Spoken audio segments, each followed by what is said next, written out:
মুসলিম শরীফের বর্ণনা ৭১২৮ নম্বর হাদিস, ইসলামিক ফাউন্ডেশনের সিরিয়াল অনুযায়ী এই হাদিসের মধ্যে আসছে,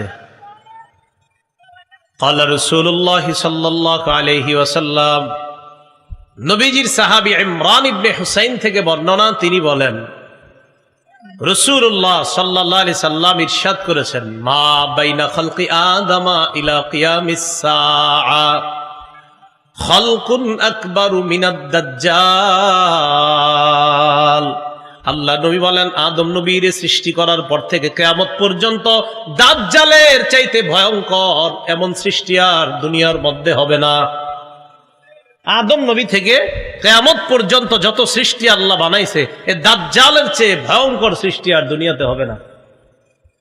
তাহলে কি জানলাম? দাজ্জাল হবে সবচেয়ে ভয়ঙ্কর একটা সৃষ্টি, ভয়ঙ্কর একটা ফিতনা। দাজ্জালের ব্যাপারে আরেকটা জিনিস মনে রাখবো, দাজ্জালের দুই চোখের মাঝখানে কপালের এই জায়গায় লেখা থাকবে কাফের। বলেন কি লেখা থাকবে? কাফের। সহিহ বুখারীর বর্ণনা ৭১৩১ নম্বর হাদিস, عن أنس بن مالك رضي الله تعالى عنه قال قال رسول الله صلى الله عليه وسلم। আনাস রাদিয়াল্লাহু তাআলা আনহুর বর্ণনা, রাসূলুল্লাহ সাল্লাল্লাহু আলাইহি ওয়াসাল্লাম ইরশাদ করেন,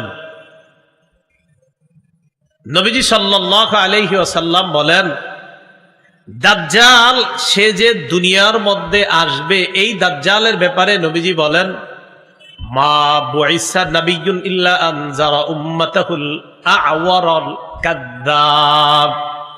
এমন কোন নবী দুনিয়াতে আসে নাই যেই নবী তার জাতিকে কানা মিথ্যাবাদী দাজ্জালের ব্যাপারে বলে নাই। এই হাদিস থেকে বুঝলাম দুনিয়ার সব নবীরা তার জাতিকে মিথ্যাবাদী কানা দাজ্জালের ব্যাপারে বলছে। তো নবীজি বলেন, মা বুইসা নাবিয়্যুন ইল্লা আনজারা উম্মাতাহু আল আ'ওয়ারাদ দাজ্জাল আল আ'ওয়ারাল কাযযাব। নবীজি বলেন, এমন কোন নবী দুনিয়ার মধ্যে পাঠানো হয় নাই। যত নবী দুনিয়ার মধ্যে পাঠানো হয়েছে, প্রত্যেক নবী তার জাতিকে কানা দাজ্জাল, মিথ্যাবাদী দাজ্জাল, কানা মিথ্যাবাদী দাজ্জালের ব্যাপারে সতর্ক করেছেন। এবার আল্লাহ নবী বলেন, আলা ইন্নাহু আ'ওয়ার, শোনো দাজ্জাল অন্ধ। নবীজি বলেন, আলা শোনো, ইন্নাহু আ'ওয়ার, দাজ্জালের এক চোখ হবে অন্ধ। ওয়া ইন্না রাব্বাকুম লাইসা বিআ'ওয়ার, তোমাদের রব অন্ধ না। আচ্ছা, এটা কেন বললেন? তোমাদের রব, দাজ্জাল বলবে আমি রব, নাউজুবিল্লাহ। এজন্য নবীজি বলে দিয়েছেন, শোনো তোমাদের রব অন্ধ না। রব আবার অন্ধ হয়নি, দাজ্জালের এক চোখ হবে কানা। এরপর রাসূলুল্লাহ সাল্লাল্লাহু আলাইহি সাল্লাম বলেন যে দাজ্জাল সে হবে কানা। ওয়া ইন্না রাব্বাকুম লাইসা বিআ'ওয়ার, আর তোমাদের রব অন্ধ নয়। ওয়া ইন্না বাইনা আইনাইহি কাফিরুন মাকতুবুন, ওয়া ইন্না বাইনা আইনাইহি মাকতুবুন কাফির, দাজ্জালের দুই চোখের মাঝে, এর মানে কপালের এই জায়গাটায় মাকতুবুন কাফির লেখা থাকবে, কাফের। দুই চোখের মাঝখানে কি লেখা থাকবে? কাফের লেখা থাকবে। দাজ্জালের ব্যাপারে আরেকটা বিষয়, দাজ্জালের হাতে জান্নাত এবং জাহান্নাম। বলেন, দাজ্জালের হাতে থাকবে জান্নাত এবং জাহান্নাম। এটা দিয়ে ধোঁকা দিবে মানুষকে। মিথ্যা জান্নাত, মিথ্যা জাহান্নাম তার নিজের বানানো, খুব শক্তিশালী হবে। বুখারী শরীফের বর্ণনা ৩৩৩৮ নম্বর হাদিস, عن أبي هريرة رضي الله تعالى عنه قال قال رسول الله صلى الله عليه وسلم। আবু হুরায়রা রাদিয়াল্লাহু তাআলা আনহুর বর্ণনা, আল্লাহ নবী বলেন, ইয়াজিউ মাআহা বিমিসালিল জান্নাতি ওয়ান নার। নবীজি বলেন, দাজ্জাল তার সাথে জান্নাত আর জাহান্নামের মতো মিথ্যা দুইটা জিনিস নিয়ে আসবে। এরপর দাজ্জাল বলবে, আল্লাতী হিয়া জান্নাহ, দাজ্জাল বলবে এই দেখো এটা জান্নাত। দাজ্জাল বলবে আর কি, এটা জান্নাত। নবীজি বলে, সে যেটাকে জান্নাত বলবে হিয়ান নার, এটাই জাহান্নাম। দাজ্জাল বলবে এটা জান্নাত, নবীজি বলে সে যেটাকে জান্নাত বলবে এটাই জাহান্নাম। এটা কি হবে? জাহান্নাম। তো দাজ্জাল মিথ্যা জান্নাত জাহান্নাম নিয়ে আসবে। রাসূল বলে সে যেটাকে জান্নাত বলবে এটাই হবে জাহান্নাম। দাজ্জালের চুলগুলো হবে কোকড়ানো, দাজ্জালের চুল হবে কি? কোকড়ানো হবে। ইবনে মাজার 4071 নম্বর হাদিসের বর্ণনা, হুযায়ফা রাদিয়াল্লাহু তাআলা আনহুর বর্ণনা, ক্বালা রাসূলুল্লাহ সাল্লাল্লাহু আলাইহি ওয়াসাল্লাম, আল্লাহ নবী বলেন, আদ-দাজ্জালু আ'ওয়ারু আইনিল ইউসরা, দাজ্জালের বাম চোখ হবে কানা। জুফালুশ শা'রি, চুলগুলা হবে কোকড়ানো। দাজ্জালের চুলগুলা হবে কোকড়ানো, আর দাজ্জালের বাম চোখ হবে কানা। এবার রাসূল সাল্লাল্লাহু আলাইহি সাল্লাম বলেন, দাজ্জালের ডান হাতে বাম হাতে ঠান্ডা পানি গরম পানি থাকবে। ঠান্ডা জান্নাত জাহান্নাম আছে তো, আবার ঠান্ডা পানি আর গরম পানিও থাকবে। তো সাধারণত আমাদের কোন পানিটা খাইতে মন চায়, ঠান্ডা না গরমটা? ঠান্ডা না, এই ঠান্ডা পানি গরম পানি থাকবে দাজ্জালের কাছে। সহিহ বুখারীর 3450 নম্বর হাদিসের বর্ণনা, ক্বালা রাসূলুল্লাহ সাল্লাল্লাহু আলাইহি ওয়াসাল্লাম, রাসূলুল্লাহ সাল্লাল্লাহু আলাইহি সাল্লাম বলেন, ইন্নামা আদ-দাজ্জাল ইযা খারাজা মাআন ওয়া নার, নবীজি বলেন দাজ্জাল যখন বের হবে তার সাথে পানি থাকবে আর আগুন থাকবে। এবার আল্লাহ নবী বলেন, আল্লাযী ইয়ারান নাস আন্নাহান নার মাউন বারিদ, মানুষ যেটারে মনে করবে আগুন ওটাই হবে ঠান্ডা পানি। মানুষ যেটারে আগুন মনে করবে ওইটাই হবে ঠান্ডা পানি। আল্লাযী ইয়ারান নাস আন্নাহু মাউন বারিদুন আন-নার, মানুষ যেটারে মনে করবে ঠান্ডা পানি ওটাই হবে আগুন। তাহলে মানুষ যেটারে আগুন মনে করবে এটা হবে ঠান্ডা পানি, আর মানুষ যেটারে ঠান্ডা পানি মনে করবে এটা হবে আগুন। নবীজি বলেন, ফামান আদরাকা মিনকুম, তোমাদের কেউ যদি এই জাতীয় অবস্থার সম্মুখীন হও, ফালইয়াকা ফিল্লাযী হিয়ান নার, সে যেন আগুন যেটা ওটাকেই ওটার মধ্যেই যেন সে মুখ দেয়, ওই আগুনটাই যেন সে মুখের মধ্যে নেয়। কারণ আযবুন বারিদুন, আমি নবী বলে গেলাম, মুখের মধ্যে যখন আগুনটা নিবে এটা আগুন হবে না, এটা হবে সুমিষ্ট ঠান্ডা পানি। তোমাদের কেউ যদি দাজ্জালকে পাও, সে যদি আগুন আর পানি দেখায়, তখন তুমি আগুনটাই মুখে নিবা, কারণ আমি নবী বলে গেলাম তার আগুনটাই হবে সুমিষ্ট ঠান্ডা পানি। এই হলো দাজ্জালের সাথে থাকা পানি। এই পানি নিয়ে সে দুনিয়ার মধ্যে আসবে। দাজ্জাল খোরাসান থেকে আসবে। বলেন কোত্থেকে? হ্যাঁ, খোরাসান। দাজ্জাল আসবে কোত্থেকে বলেন তো? খোরাসান। রাসূলুল্লাহ সাল্লাল্লাহু আলাইহি সাল্লাম বলেছেন দাজ্জালের ব্যাপারে, ইয়াখরুজুদ দাজ্জাল মিন আরদিন বিল মাশরিক, দাজ্জাল পূর্ব দিক থেকে বের হবে। ইউকালু লাহা খোরাসান, এলাকাটার নাম হবে খোরাসান। এলাকাটার নাম কি হবে? তাহলে দাজ্জাল যেই এলাকা থেকে বের হবে ওই এলাকাটার নাম হবে খোরাসান, এটা পূর্ব দিকে হবে। দাজ্জাল যে এলাকা থেকে বের হবে এলাকাটার নাম হবে খোরাসান, এটা কোত্থেকে বের হবে? পূর্ব দিক থেকে বের হবে। ইবনে মাজার 4072 নম্বর হাদিস, রাসূলুল্লাহ সাল্লাল্লাহু আলাইহি সাল্লাম বলেন, দাজ্জাল পূর্ব দিক থেকে বের হবে, তার এলাকাটার নাম হবে খোরাসান। দাজ্জালের ব্যাপারে আসছে 40 দিন, 40 মাস বা 40 বছর, যেটা হোক 40 দিনের হায়াত নিয়ে দাজ্জাল দুনিয়াতে আসবে। কোন বর্ণনায় দেখবেন 40 বছর আছে।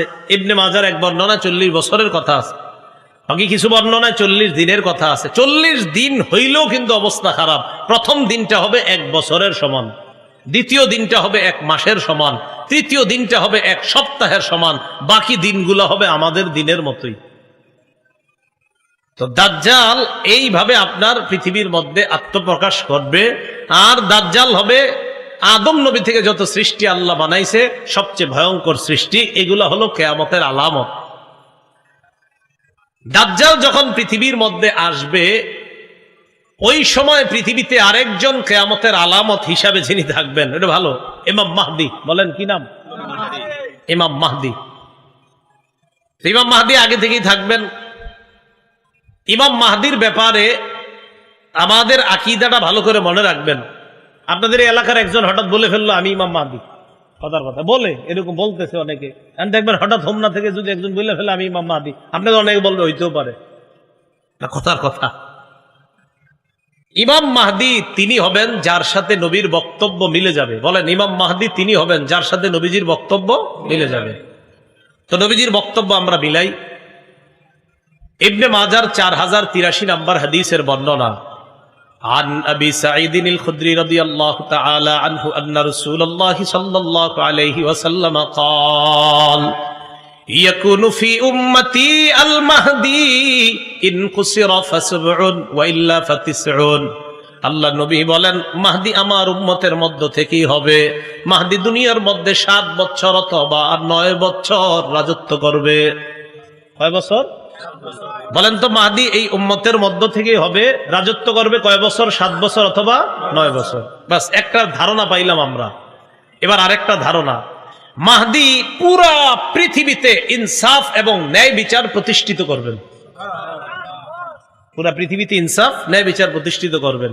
আবু দাউদ শরীফের 4285 নম্বর হাদিসের বর্ণনা, 4285 এই হাদিসের মধ্যে আসছে। এটার বর্ণনাকারী আবু সাঈদ খুদরি রাদিয়াল্লাহু তাআলা আন্না রাসূলুল্লাহ সাল্লাল্লাহু আলাইহি ওয়াসাল্লাম قال, নবীজি বলেন, আল মাহদিয়্যু মিন্নি, মাহদি হবে আমার বংশের। নবীজি বলেন মাহদি হবে আমার বংশের। এরপর আল্লাহ নবী বলেন, আমার বংশের মাহদি হবে। মাহদি যখন দুনিয়ার মধ্যে আসবে, আসার পর আজলাল জাবহা, কপালটার দিকে তাকাইবা, তাকায় দেখবা মাহদির কপালটা হবে চওড়া উজ্জ্বল। আকনাল আনফি, নাকটা হবে উঁচু। মাহদির কপাল হবে উজ্জ্বল, নাক হবে উঁচু। এরপর নবীজি সাল্লাল্লাহু আলাইহি ওয়াসাল্লাম বলেন, ইয়ামলিকু ফিল আরদ, ইয়ামলাউ ফিল আরদি কিসতান ওয়া আদলা কামা মুলিআত জুলমান ওয়া জাওরা। পুরা পৃথিবী যেমন জুলুম নির্যাতনার পাশবিকতায় ভরে যাবে, মাহদি এসে জুলুমের বিপরীতে পুরা দুনিয়াতে ইনসাফ কায়েম করবে। তাহলে মাহদির ব্যাপারে দুইটা বিষয় জানলাম, 7 বছর বা 9 বছর রাজত্ব করবে। আরেকটা জানলাম, তার কপাল হবে চওড়া, নাক হবে উঁচু। তিনি মুহাম্মদ সাল্লাল্লাহু আলাইহি সাল্লামের বংশ থেকে হবে। মুহাম্মদ সাল্লাল্লাহু আলাইহি সাল্লাম বংশ মানি ফাতেমার বংশ থেকে, ফাতেমার বংশ মানি হযরত হাসানের বংশ থেকে হবে। আসবে একটু পরে বলতেছি। দেখেন, মাহদি যিনি হবেন তারে আল্লাহ এক রাতেই খেলাফতের যোগ্য বানায়া দিবেন। সুবহানাল্লাহ। কয় রাতে? এক রাতে। হ্যাঁ। ইবনে মাজার 4085 নম্বর হাদিসের বর্ণনা। عن علي بن أبي طالب رضي الله تعالى عنه قال قال رسول الله صلى الله عليه وسلم, নবীজি বলেন, আল মাহদিয়্যু মিন্না আহলাল বাইত, মাহদি আমাদের আহলে বাইতদের একজন। মাহদি আমাদের আহলে বাইতদের মধ্য থেকেই হবে। মাহদি আমাদের আহলে বাইতদের মধ্য থেকে হবে।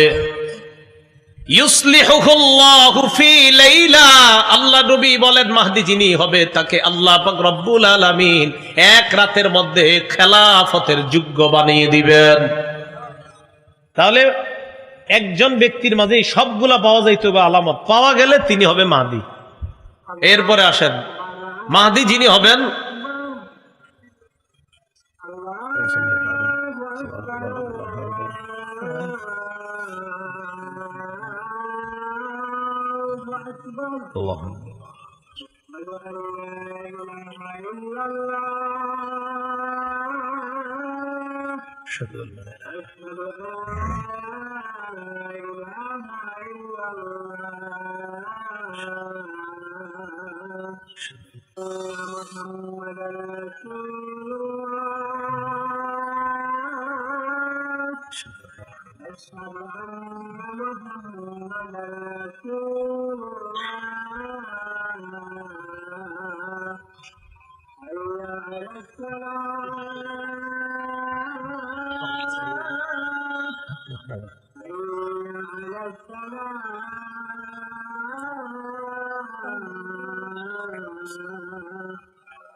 বলছিলাম যিনি মাহদি হবেন তাকে আল্লাহ এক রাতে খেলাফতের যোগ্য বানাবেন। এই কথাগুলো কেন বলার প্রয়োজনীয়তা দেখা দিচ্ছে, ফেসবুকটা যারা ব্যবহার করেন এত বেশি আপনারা এগুলা লেখালেখি করেন, মনে হয় যে ইমাম মাহদি কালকে সকালে আইসা পড়ছে, এরকম একটা। অনেকে তো আগামী বিভিন্ন শুক্রবারে কিয়ামত নিয়ে আসেন, এই একটা বিষয়। আপনার এই বিষয়গুলো আমরা একটু সতর্ক থাকা।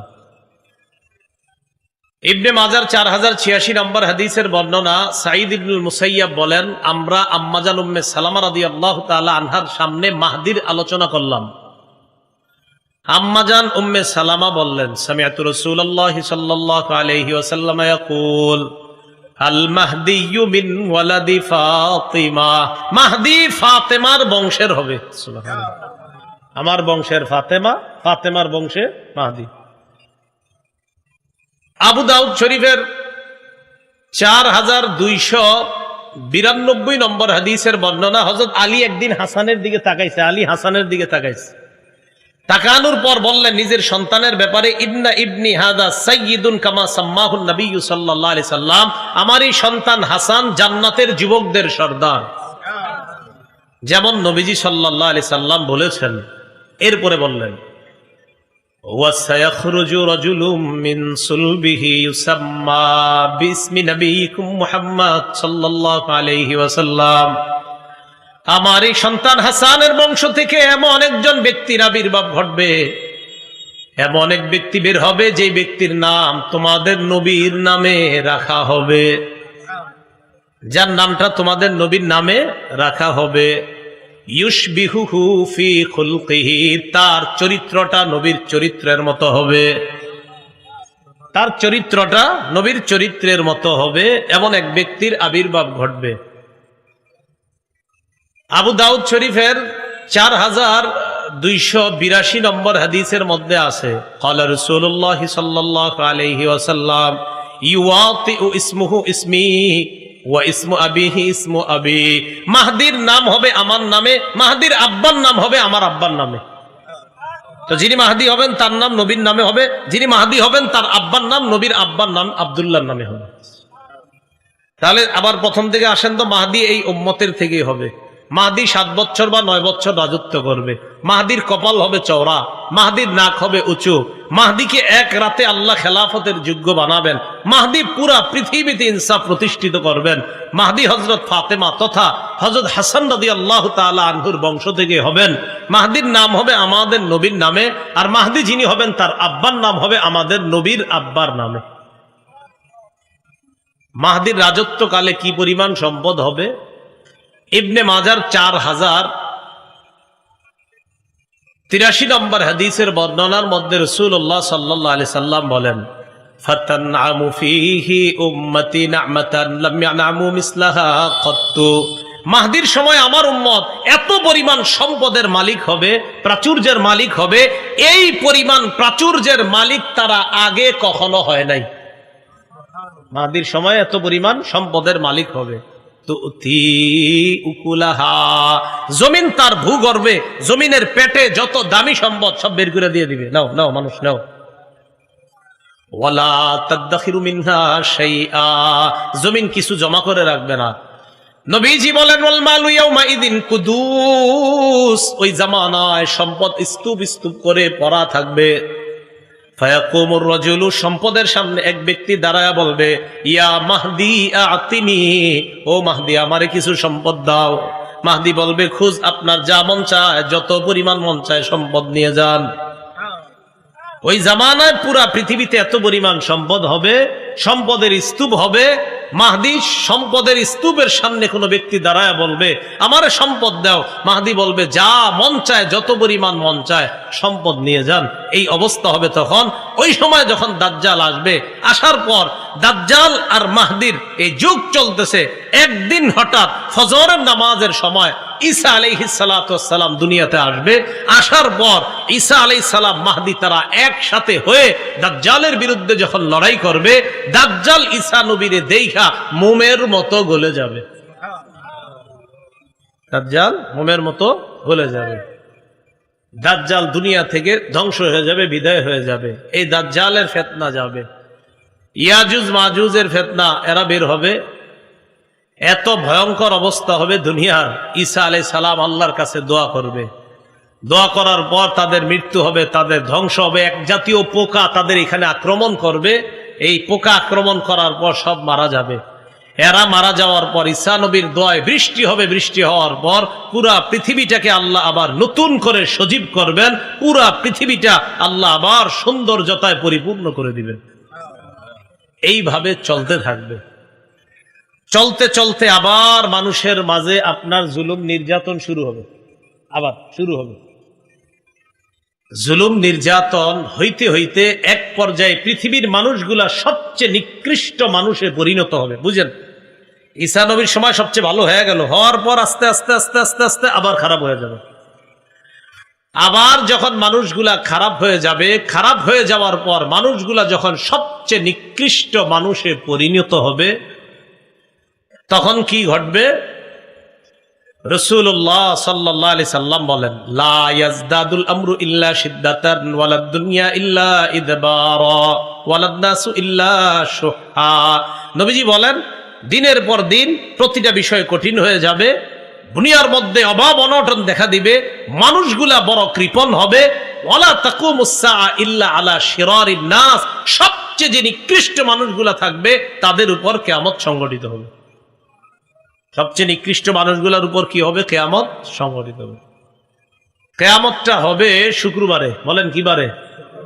তবে কোন বছর কোন শুক্রবারে এটা আল্লাহ জানেন। কোন বছরের কোন শুক্রবার এটা কে জানেন?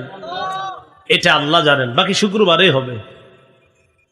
রাসূলুল্লাহ সাল্লাল্লাহু আলাইহি সাল্লাম বলেন, খায়রু ইয়াউমিন তালাআত ফিহি শামসু ইয়াউমুল জুমআ, দিনের মধ্যে সবচেয়ে শ্রেষ্ঠ দিন হলো জুমার দিন। ফিহি খুলিকা আদম, জুমার দিন আদম নবীকে সৃষ্টি করা হয়েছে। ফিহি উদখিলাল জান্নাহ, জুমার দিন আদম আলাইহিস সালাতু ওয়াস সালামকে জান্নাতে প্রবেশ করানো হয়েছে। ওয়া ফিহি উখরিজা মিনহা, জুমার দিন আদম নবীকে জান্নাত থেকে বের করা হয়েছে। নবীজি বলেন, ওয়ালা তাকুমুস সাআতু ইল্লা ফি ইয়াউমিল জুমআ, কিয়ামতটা যেদিন ঘটবে ওই দিনটাও হবে জুমার দিন। তাহলে কিয়ামতটা হবে কি বারে? জুমার দিন। বাকি কোন জুমার দিন কোন বছর এটা আল্লাহ জানে। কিয়ামত জুমার দিনে ঘটবে, সবচেয়ে নিকৃষ্ট মানুষের উপর কিয়ামত ঘটবে। আর কিয়ামত ঘটার আগে কিছু আলামত ঘটবে। এই আলামতগুলা হলো যে আলামতগুলা বললাম, একের পর এক পৃথিবীর মধ্যে আলামতগুলা একের পর এক ঘটতে থাকবে। তো কিয়ামতের আলামতগুলা যখন ঘটবে, ওই জামানায় রাসূলুল্লাহ সাল্লাল্লাহু আলাইহি সাল্লাম বলেন যে ফিতনা আমার উম্মতের কাছে এমন ভাবে আসবে, ইউসবিহুর রাজুলু মুমিনা ওয়া ইউমসি কাফিরা, মানুষ সকালবেলা ঈমান নিয়ে ঘর থেকে বের হবে, বিকালে বেঈমান হয়ে যাবে। ওয়া ইউমসি মুমিনা, মানুষ বিকালে ঈমানদার থাকবে। ওয়া ইউসবিহু কাফিরা, সকালে তার ঈমানটা চলে যাবে, এটা সে জানবেও না। এমন একটা পরিস্থিতি ছয়ে যাবে আমার উম্মতের জন্য। তো ওই কঠিন মুহূর্তগুলা, ফিতনাগুলা এখনই আমাদের উপর একের পর এক আসতেছে, আবার যাচ্ছে। এই সময়ে ইমানের উপর অটল থাকাটা, এটাই হবে জীবনের সবচেয়ে চ্যালেঞ্জের বিষয়, যে ইমান নিয়ে বাঁচতে পারা, ইমান নিয়ে মরতে পারা। আল্লাহ পাক রব্বুল আলামিন আমাদের সকলকে কিয়ামতের আগে যে ঘটনাগুলা ঘটবে, এই জাতীয় ঘটনা যেন আমাদেরকে ইমান থেকে দূরে সরায়া দিতে না পারে। আল্লাহ আমাদের সকলকে মজবুতির সাথে ইমানের উপর অটল থাকার তৌফিক দান করেন। আমিন। ওয়া আখিরু দাওয়ানা আনিল হামদুলিল্লাহি রাব্বিল আলামিন।